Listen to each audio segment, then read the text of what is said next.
quero trazer assim uma reflexão hoje, muito baseado naquilo que nós vivemos, no sentido de que o Evangelho, ele é muito prático, ele é orgânico, ele é vivencial, o Evangelho é uma coisa tangível. O Evangelho, a vida cristã está muito longe de ser aquela coisa que se resume no culto, na reunião, nos encontros. Então, a vida de Cristo, quando entra em nós, nos faz novo homem, nova criatura. O Espírito de Deus entra em nós. A partir daquele momento, nos tornamos igreja de Deus, corpo de Cristo. Nós somos inseridos no corpo de Cristo. E a partir dali, a gente já está funcionando. O Espírito já está atuando em nós. E na medida que a gente vai crescendo em Cristo, a gente vai amadurecendo, vai parando de fazer muitas bobagens às vezes, né? Espiritualmente falando também.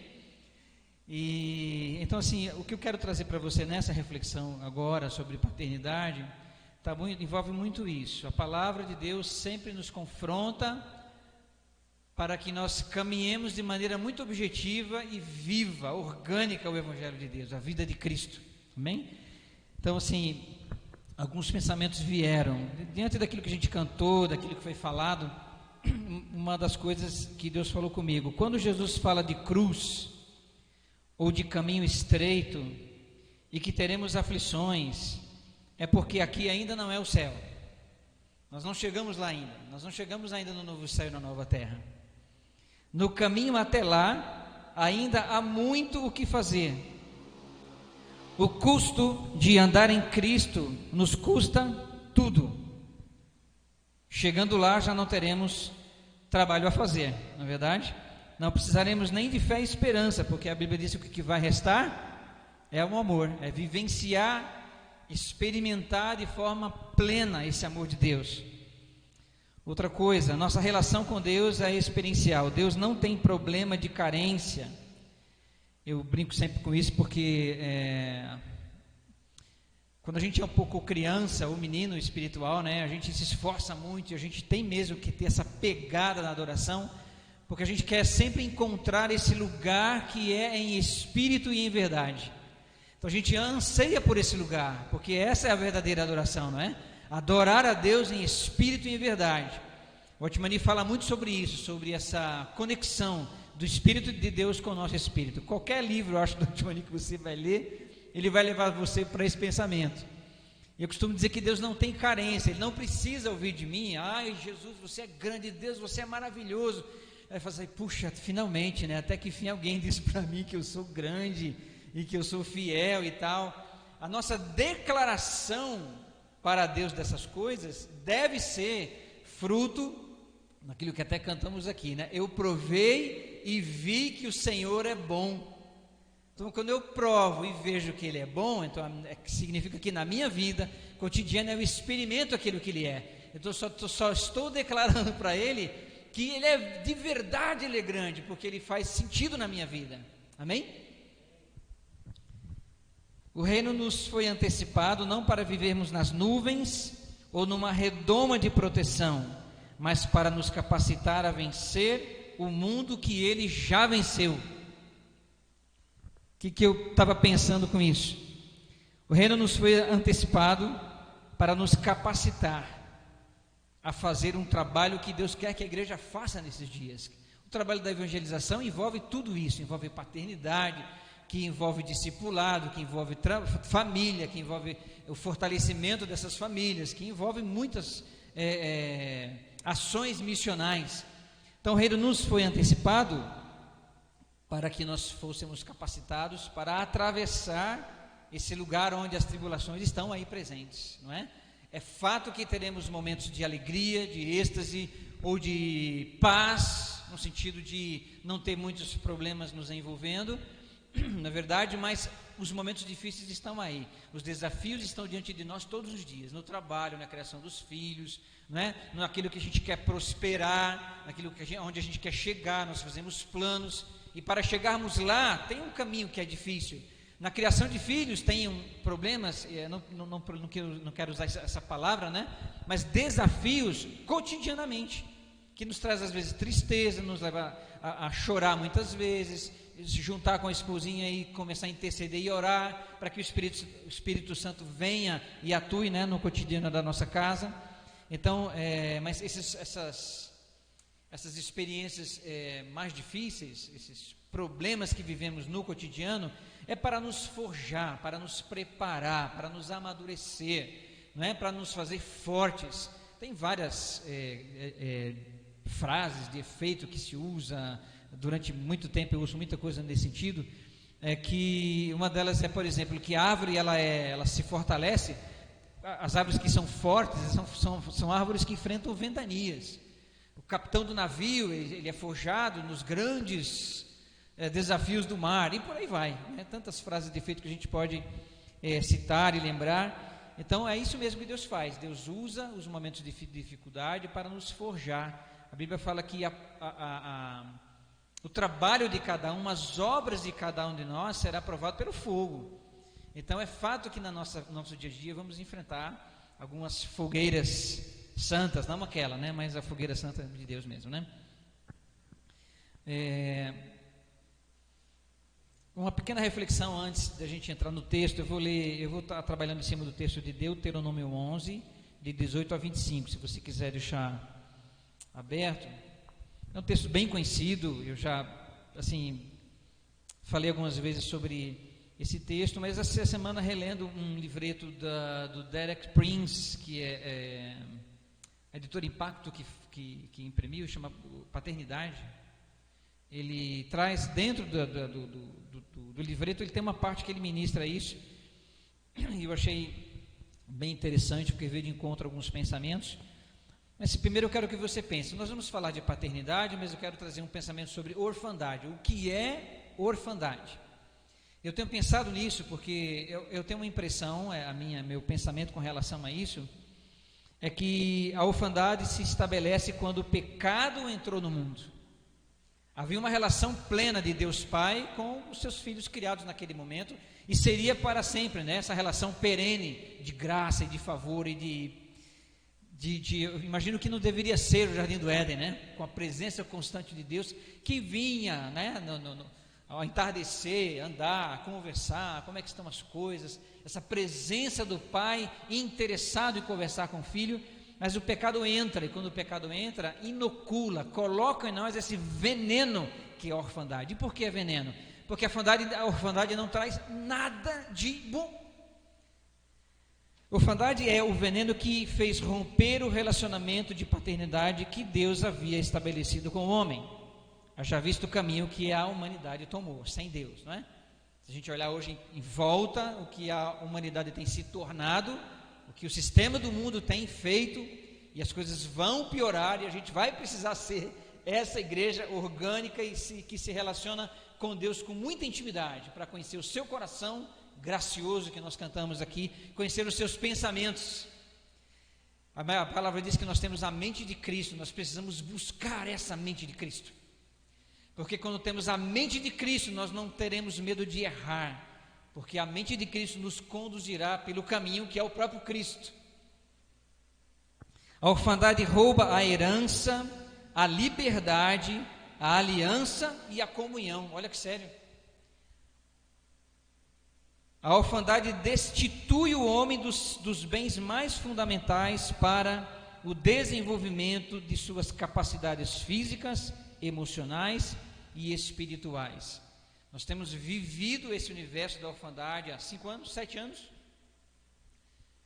E quando nós já vivemos isso nos primeiros anos com os nossos filhos, olhando, observando os efeitos maléficos, malditos que a orfandade causou. As feridas profundas, os traumas. A orfandade produz feridas profundas na alma por conta do desamparo ou desamparo, da privação e do abandono. E são outras coisas que a orfandade traz: privação, desamparo e abandono. Tem um livro de um dos homens que faz parte desse universo da adoção, eu gosto muito, chama As Dores da Orfandade. Ele fala coisas muito sérias de a criança quando ainda no ventre, quando ela está se apegando à mãe, não é? Nessa condição intrauterina, ela já vive ali situações de tristeza, de abandono, de rejeição, porque há muitas gravidez que acontecem de maneira indesejada, e esse pensamento, essa reação que essa mãe tem, e aqui eu não estou de maneira nenhuma julgando essa mãe por conta disso, mas o reflexo disso vai diretamente para esse bebê, não é? Quando ele sai da mãe e vai para uma outra mãe, ou é posto para adoção, ele já tem ali uma ruptura, embora ele não entenda, ele não saiba dizer, mas ele sente essa ruptura. Então o sofrimento vai desde lá. Até quando a Ingrid falou aqui sobre esperar e escolher bebê, né? Vou pegar bebê porque aí vai ser bacana, a gente vai cuidando. Tem uma certa nível assim de verdade nisso, mas a gente não pode esquecer que toda criança vinda por essa via, ela vai trazer reflexos disso que a gente está dizendo, desse malefício da orfandade, dessa coisa terrível que é a orfandade, não é? Tem outras coisas mais profundas, eu não quero ficar muito tempo nisso, mas há muito o que a gente pensar e refletir sobre esse mal que assola infinitas crianças, milhares de crianças. E como já dissemos aqui, como a Ingrid falou, já houve, quando eu cheguei aqui, o irmão estava orando, e quero até testemunhar assim, que quando eu desci do carro ali, quando esse irmão estava orando, eu vi algo especial acontecendo aqui nesse lugar hoje, assim. Nós não estamos aqui em vão, essas horas que foram investidas aqui não foram horas em vão. Senti muito forte no meu coração, eu desci do carro assim, eu fui tomado de algo muito forte no meu espírito. Jesus se torna o caminho de volta à paternidade de Deus, não é? João 12 diz assim que aqueles que o receberam e creram em Jesus, ele lhes deu o poder de serem feitos filhos de Deus. Então Jesus traz de novo essa esperança, né? Na nova aliança, vindo Jesus, ele abre essa possibilidade. A nova aliança nos insere na família bendita de Deus Pai. Como filhos redimidos, somos chamados a exercer nossa vocação paterna sobre nossos filhos. Aqui eu queria que você então tivesse uma atenção especial, se esforce. Eu não sei se alguém está aqui desde cedo, não é? Mas aqui eu vou entrar um pouco já nessa questão da paternidade especificamente dita, não é? Você e eu, não é que nós, uma amiga falou esses dias, eu achei muito tremendo essa frase dela, né? Não é que nós fomos chamados para a adoção ou para a paternidade, nós temos natureza adotiva, porque nós somos batizados pelo Espírito da adoção. Então o Espírito que habita em você é o Espírito de adoção, é o Espírito que ama, que clama Abba Pai. Então assim, Jesus traz essa possibilidade de volta, e nós, como filhos, temos a natureza adotiva, e nós não podemos negligenciar. Vou falar algo no final aqui sobre pais desertores.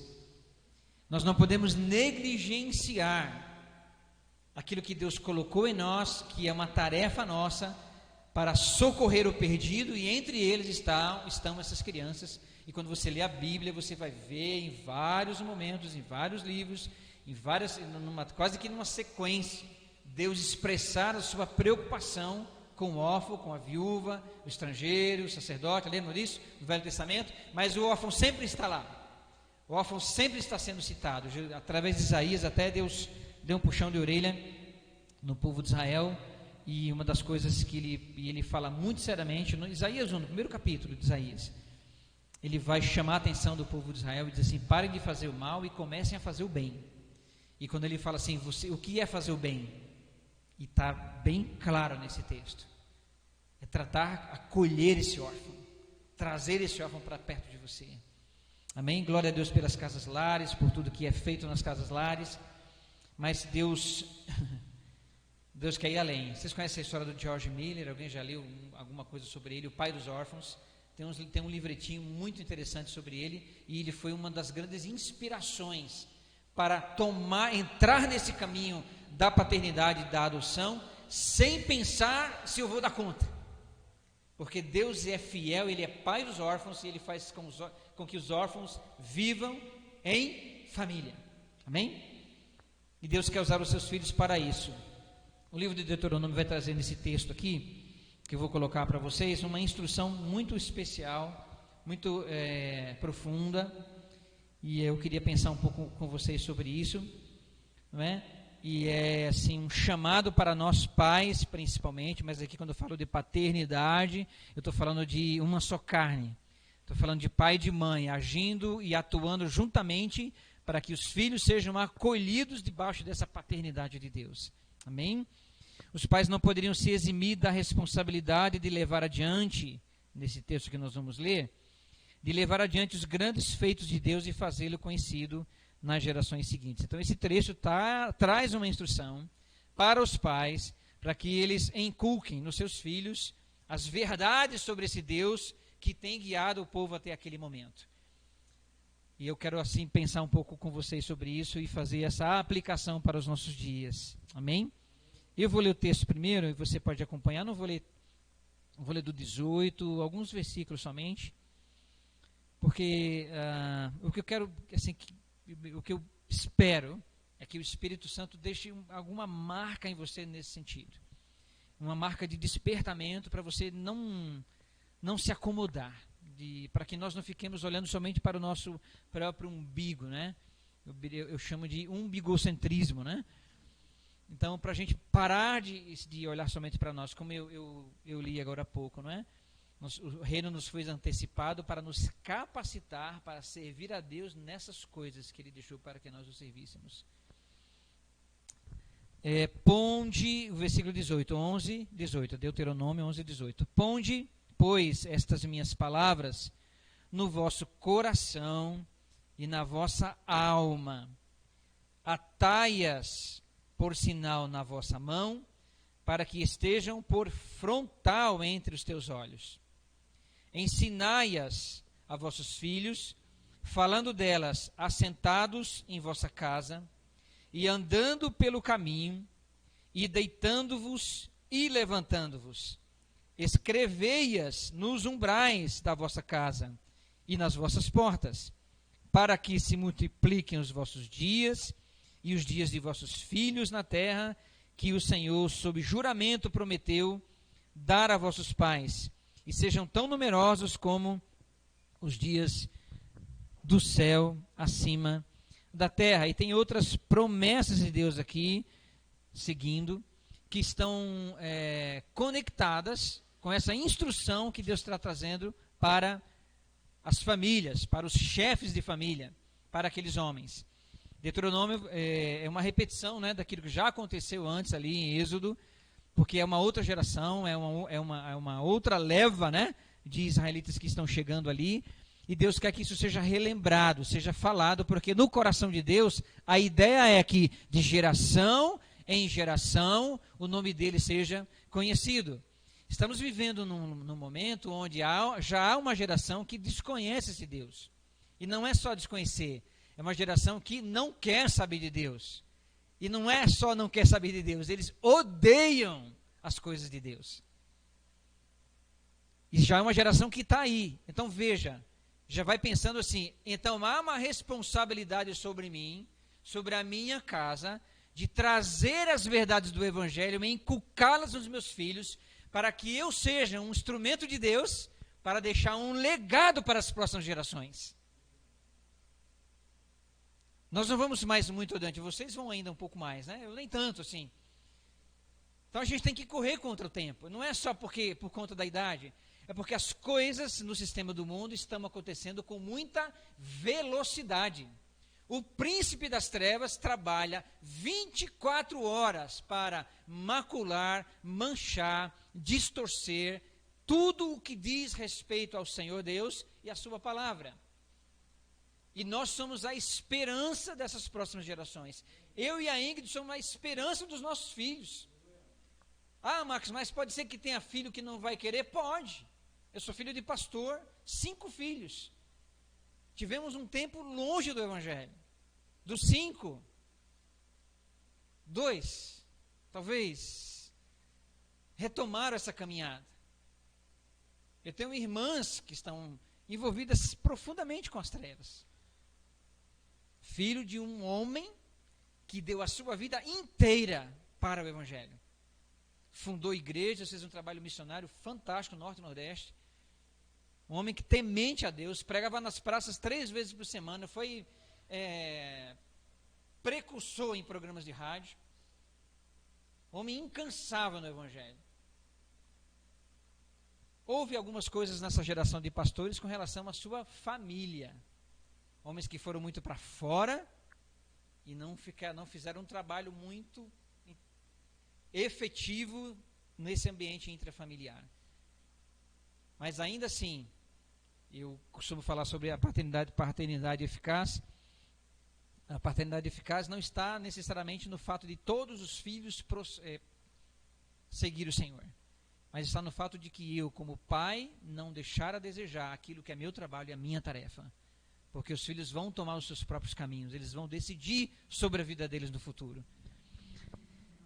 Então, assim, do versículo 18, quando fala, ponde essas minhas palavras no vosso coração e na vossa alma, atai-as por sinal na vossa mão, para que estejam no frontal entre os seus olhos, nos traz uma mensagem de que o nosso viver, a nossa vida deve ser guiada pela palavra de Deus. Essa é uma das coisas que o pai precisa trazer como verdade para os seus filhos.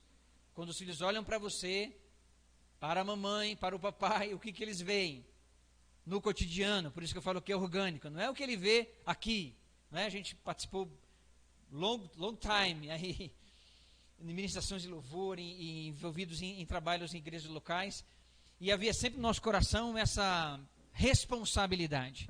Os meus 3 primeiros filhos nos viram fazendo muitas coisas, mas eles precisavam olhar para nós e ver fazendo coisas que estavam no coração de Deus, porque precisava ser deixado um testemunho. Então a nossa vida sempre precisou ser pautada, alicerçada na palavra de Deus, mas para que isso aconteça, para que a palavra fique no nosso coração e na nossa alma,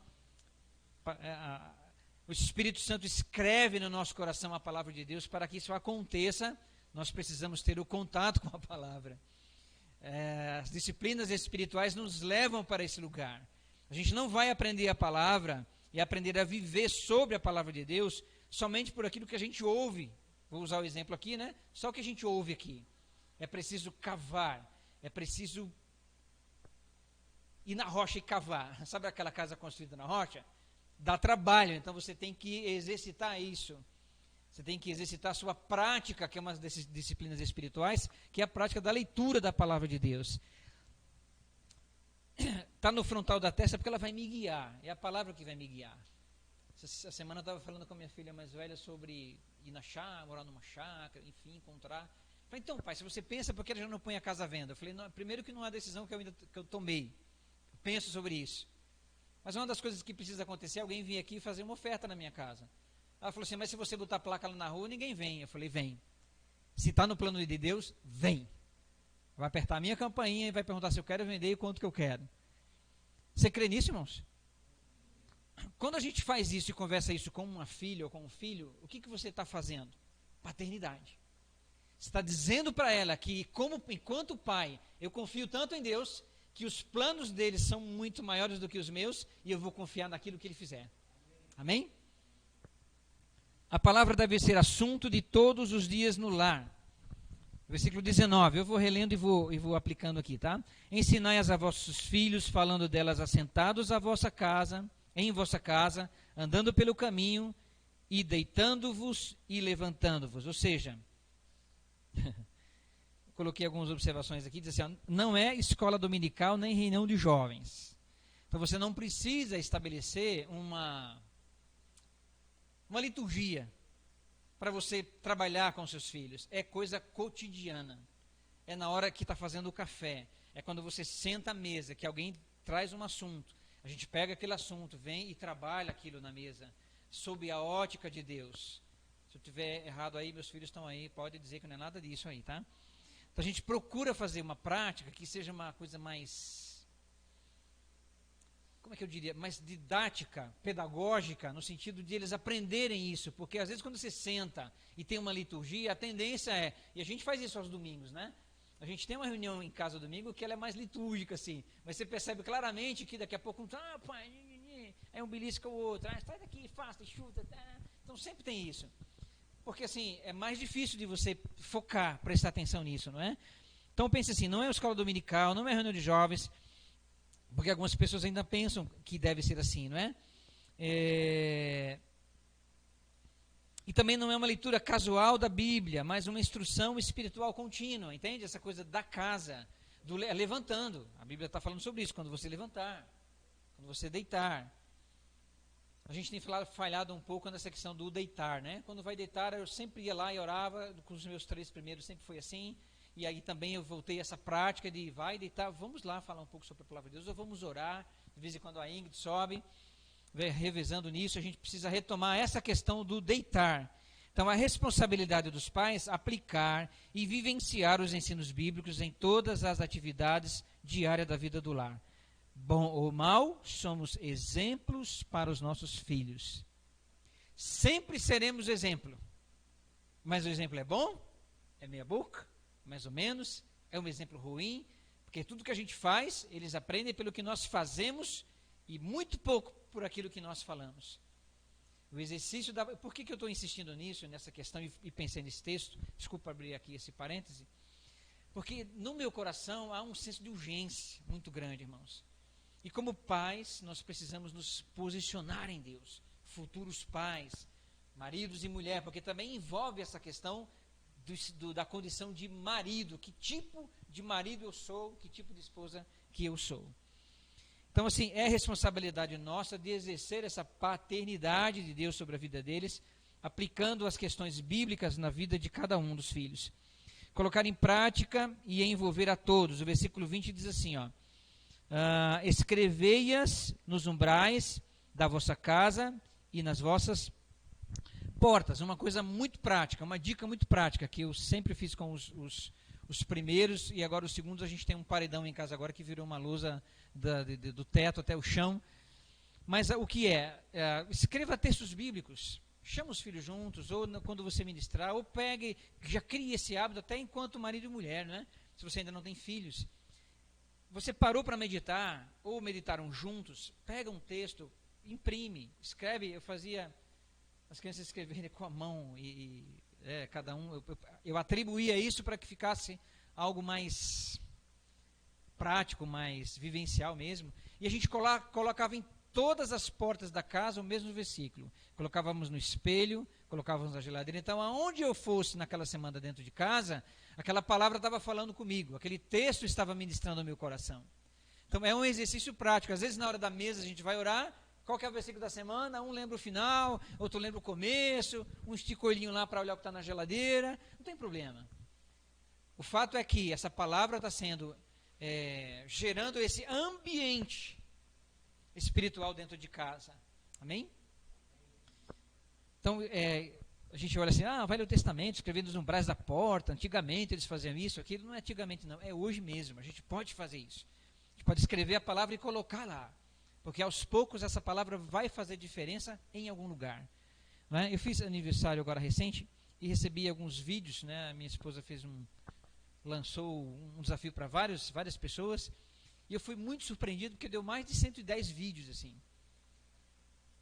Mas por que eu lembrei disso agora? Porque coisas que nós fizemos e falamos de maneira cotidiana, prática, tão simples, que eu nunca imaginei que fosse causar tanto efeito, as pessoas trazendo na sua memória aquele momento lá atrás, onde disse uma determinada frase, onde eu dei uma determinada oportunidade, onde tocamos juntos, onde viajamos juntos. Às vezes a gente ajudou muito, uma época, o seminário ali na formação de missionários, em sala, coisas que aconteceram. Como é importante, coisas que a gente acha que, mas isso é tão simples, não é. Sabe, palavras de afirmação para os filhos?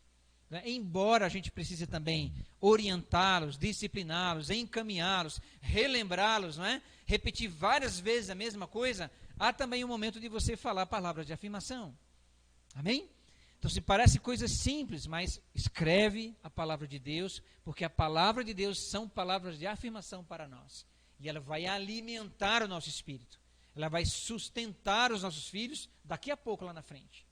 Quando elas forem para a escola, quando se confrontarem com questões de ideologia, questões políticas, questões de toda sorte, não é? E nós precisamos muito de inculcar os nossos filhos, orar por eles, impor as mãos.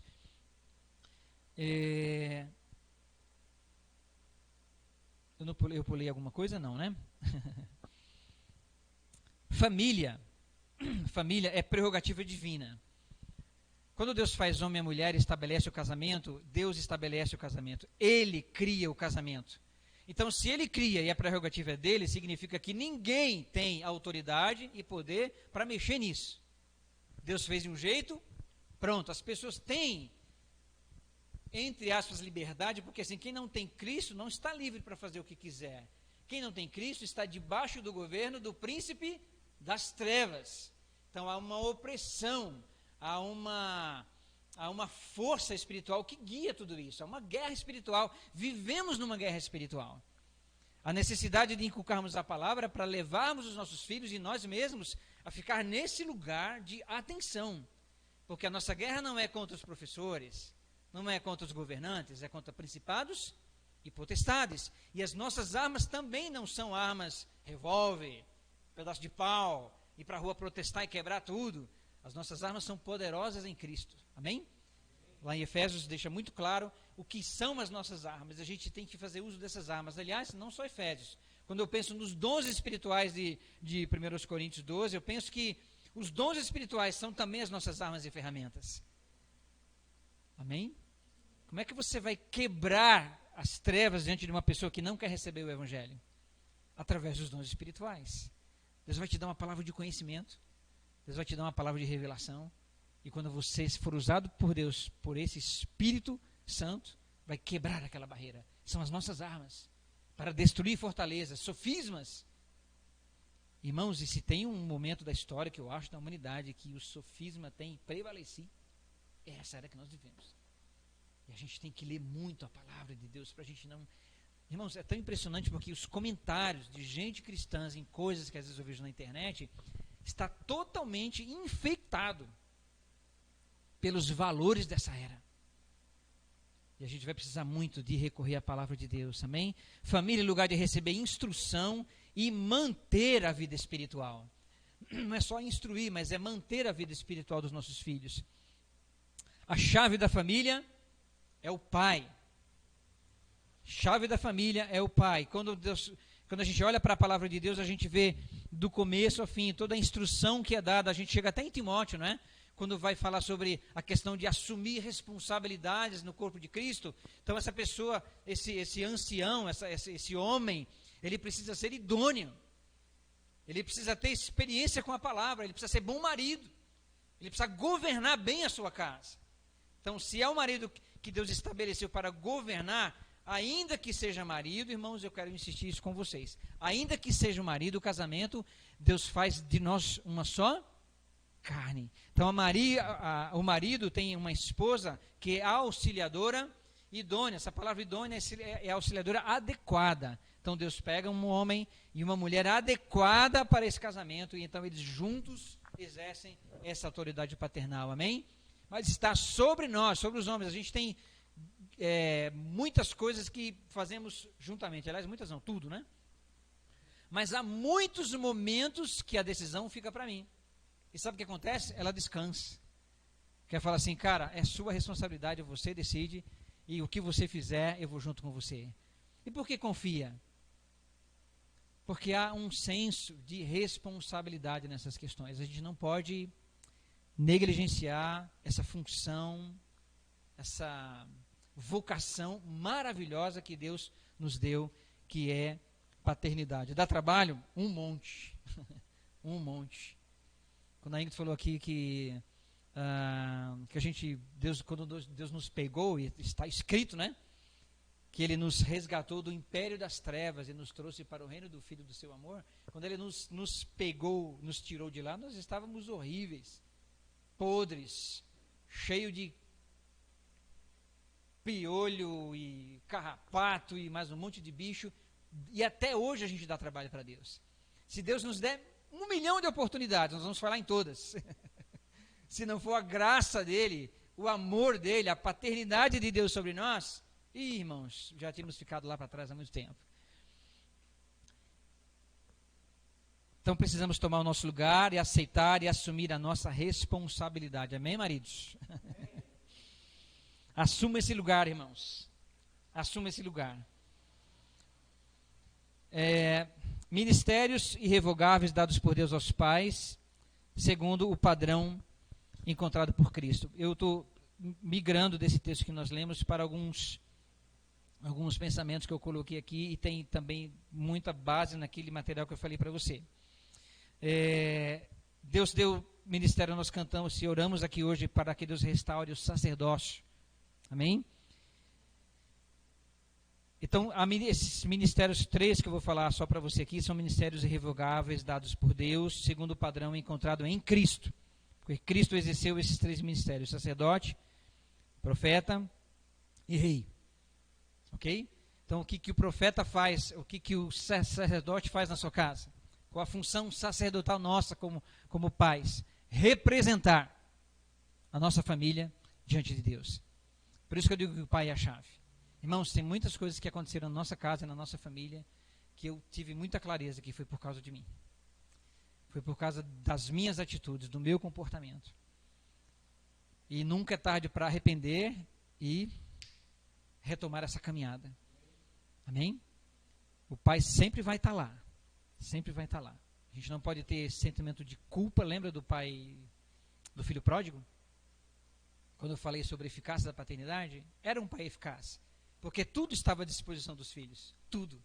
Lembra que ele falou para o filho mais velho? Cara, você sempre teve tudo, mas não era só o filho mais velho. O outro filho também sempre teve tudo. Mas o filho decidiu sair. Mas ele não, em nenhum momento, demonstra que ele ficou, puxa vida, o que será que eu fiz? Ó Deus, ó céus, não. Ele só aguardava ansiosamente a volta do filho. Amém? Então, o sacerdote representa a família diante do pai. É uma responsabilidade grande, irmãos, porque é o exercício da nossa fé em prol de toda a família. Situações que a gente vai viver cotidianamente, já vivemos. São muitas histórias, muitos testemunhos que nós poderíamos dar, mas que a gente teve que chorar muito, teve que derramar muita lágrima, teve que profetizar, que guerrear, não é? Quarto de Guerra, que tem um filme por aí, fala sobre isso aí? Tem que ir para esse quarto de guerra, tem que chamar a esposa junto, irmãos. Houve épocas em que a gente se trancava num quartinho. Quando nós iniciamos o ministério, passamos um momento assim de um aperto assim. Deus tirou todas as nossas muletas financeiras. Eu achava que não era um cara orgulhoso, nem nada. Não, eu sou um cara muito legal, bonzinho, gosto de ajudar todo mundo. E Deus teve que tirar tudo para mostrar em mim que havia orgulho e vaidade, porque eu tinha dificuldade de receber a ajuda das pessoas. Então houve um momento assim que a gente tinha que entrar no quarto e falar: Deus, é o seguinte, a oração era assim mesmo, tá? Eu preciso de, sei lá, um dia era R$10, né? R$10, porque vai acontecer isso hoje à tarde e eu não tenho nada. Ia aparecer, sabe, assim, a gente estava orando, eu vou contar rapidinho. E a gente está orando ali, Deus, é só 10 conto, Deus, assim, tal. Os 3 pequenininhos. Aí uma moça lá bateu na porta, uma moça que a mãe da Ingrid tinha contratado para ela ajudar a limpar a casa. Ela bateu na porta, assim, a gente tinha acabado de orar. Aí eu falei assim, só um pouquinho que a gente está orando, já vai te atender. Quando a gente terminou, ela falou assim, olha, eu encontrei essa bermuda, jogada atrás da televisão, do móvel, lá no chão, e tinha R$10 no bolso. Essa bermuda eu achei que eu tinha perdido, porque uma vez eu fui jogar futebol na chácara, e fui com essa bermuda. E estava em reforma, que é a chácara da comunidade. E aí eu falei, cara, cadê aquela bermuda? Aí eu lembrei que tinha realmente um dinheiro no bolso, não sabia quanto era, mas para mim aquela bermuda alguém deixei no banheiro, cheio de gente trabalhando ali, foi embora. Mas não, estava guardado para esse dia e para essa hora, a Deus dizer, confia em mim, cara, estou junto com você. Amém?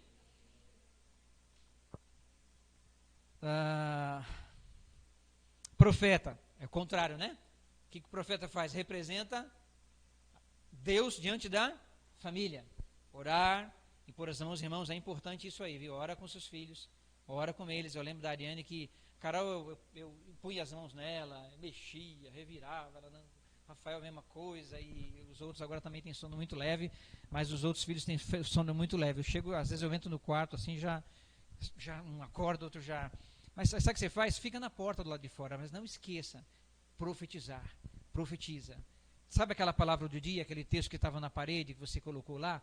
Ora aquele texto, transforma aquilo numa oração e traz à existência aquela palavra na vida dos filhos de vocês. Amém? Não tenha medo de profetizar. Eu já passei muitas lutas nesse sentido. Mas será que eu posso dizer isso? Será que isso não é coisa da minha cabeça?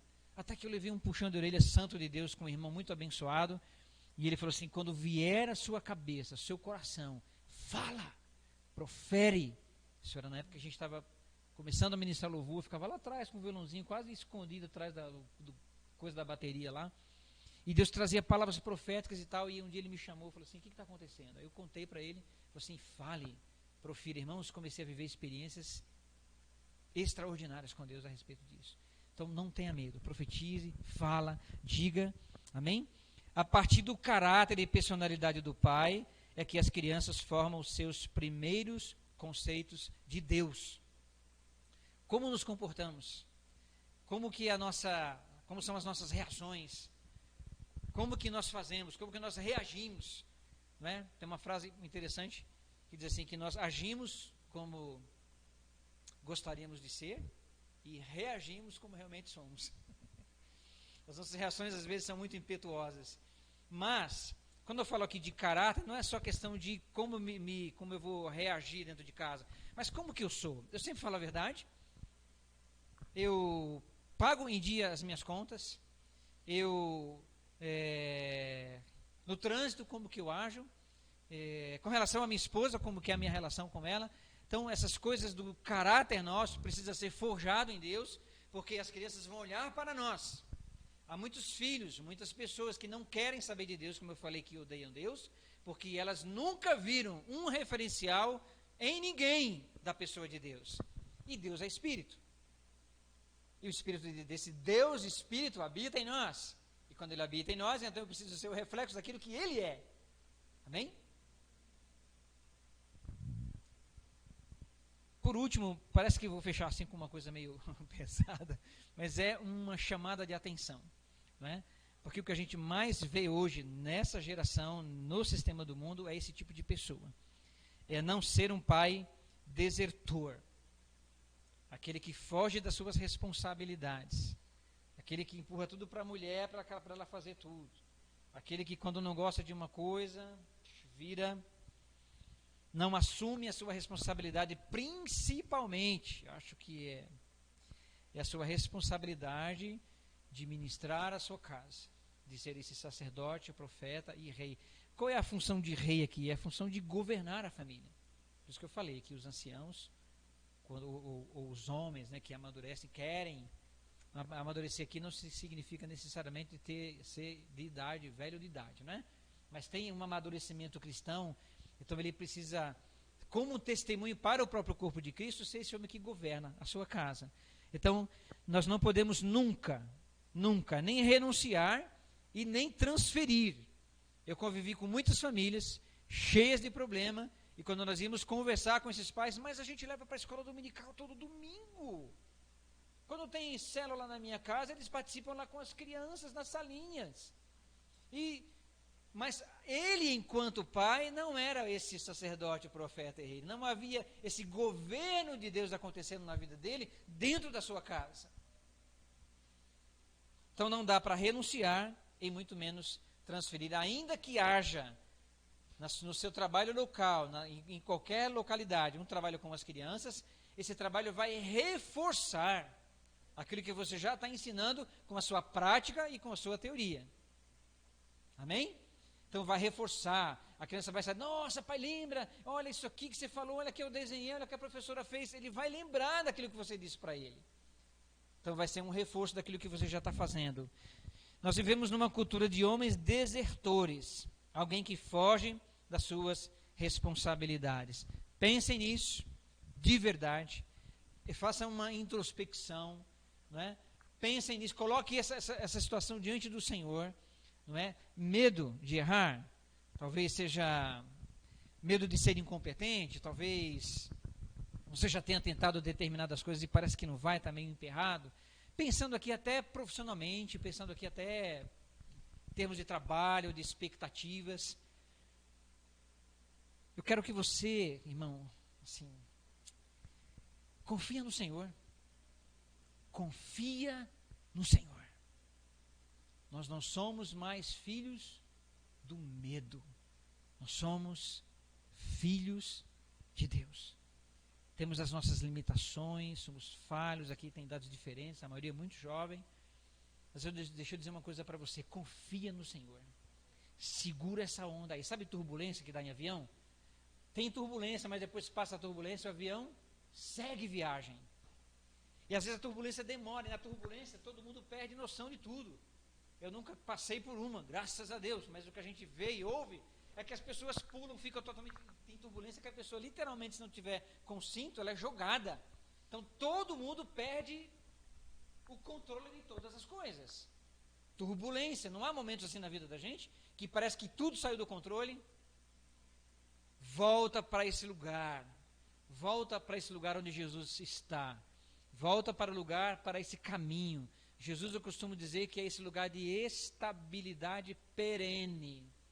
Quando a gente se afasta um pouquinho, quando a gente quer tomar conta da situação, quando a gente quer fazer essa paternidade forçada, acaba que vira um escândalo às vezes. Há muitos exemplos de paternidade forçada. Paternidade que não está saindo do coração de Deus. Paternidade que está saindo da alma e dos desejos lascivos de muitos homens e até cristãos. E até pastores.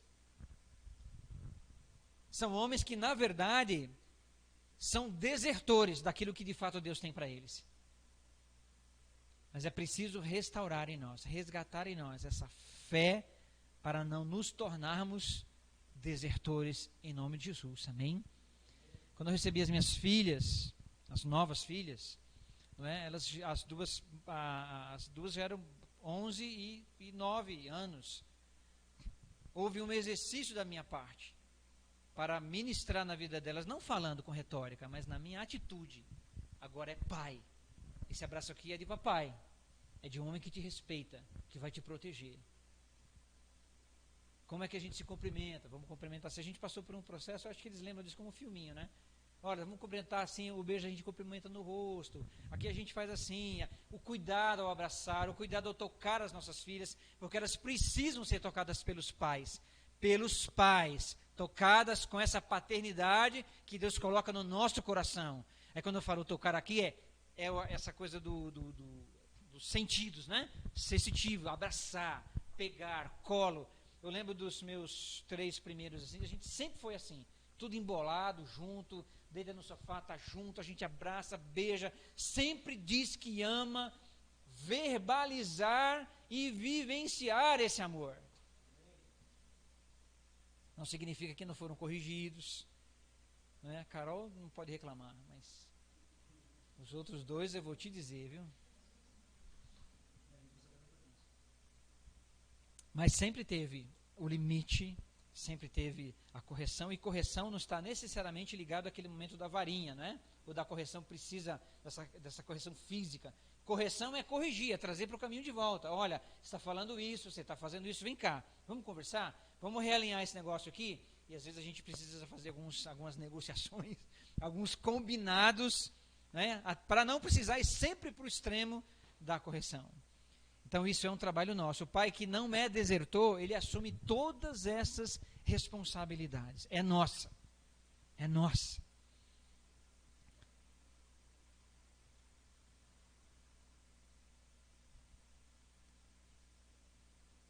O que eu escrevi para falar no final, eu já falei. Sobre os filhos tomarem decisões equivocadas, sobre a eficácia da paternidade não está em produzirmos filhos perfeitos, mas em nos apropriarmos dessas ferramentas, né? Colocá-las em prática intencionalmente, fazermos o melhor, colocar nossa vocação em exercício diária e permanentemente. Então, colocar a nossa vocação em prática. Irmãos, é prático. O evangelho é prático. Paternidade é prática. A igreja é orgânica. O orgânico tem vida, cresce, se move, não é uma coisa estática. A vida se mexe todos os dias. A vida do Espírito se mexe todos os dias. O Espírito Santo quer fazer algo todos os dias. Ele quer falar todos os dias. Ele quer tocar em pessoas todos os dias. Ele quer curar pessoas todos os dias. Lá, se falar em curar, 2 testemunhos rápidos aqui. A Andréa estava com um problema no pé, embaixo do pé, que não era calo, não era nada, mas ela não conseguia andar, e aquilo estava caminhando para uma consulta e provavelmente uma espécie de cirurgia. Levamos no podólogo, ia falar pedólogo, mas também é pé do mesmo jeito, né? Mexe com o pé, é pedólogo. E passou, e a gente assim, vai esquecendo dessas coisas, que o movimento, que o Espírito está em movimento.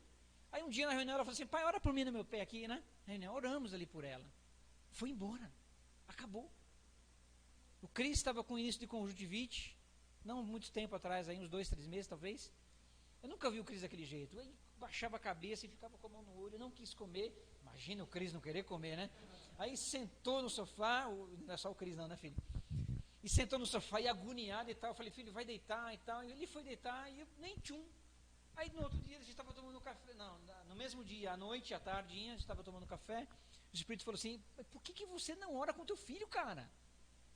Ele estava sentado na mesa já falando assim super mal, o olho já estava naquela cor bem agressiva. Eu falei, filho, vem cá. Ele levantou da mesa assim, veio do meu lado. A gente tem uma mesa quadrada com 8 lugares. Não é suficiente, acho que eu vou comprar uma redonda, né? Ele veio do meu lado e fizemos uma oração simples, mas uma oração que crê que o Espírito Santo está em movimento. E ali a gente orou, né? Falei, Deus, cura, põe a sua mão aí, tira esse negócio do crise, que amanhã ele esteja bem, que não tenha mais nada no olho dele e tal. Ele voltou a comer, foi dormir. Imagina o que aconteceu de manhã, quem desceu a escada pulando, super alegre, dizendo, pai, não tem mais nada no meu olho. É o Marcos? É o Cris? É a nossa família? Não, é Deus. É o Deus, eu costumo dizer Deus Espírito, porque é Deus Pai, Deus Filho e Deus Espírito. E a era que estamos vivendo é a era do Espírito, que vivifica toda a palavra no nosso coração, amém?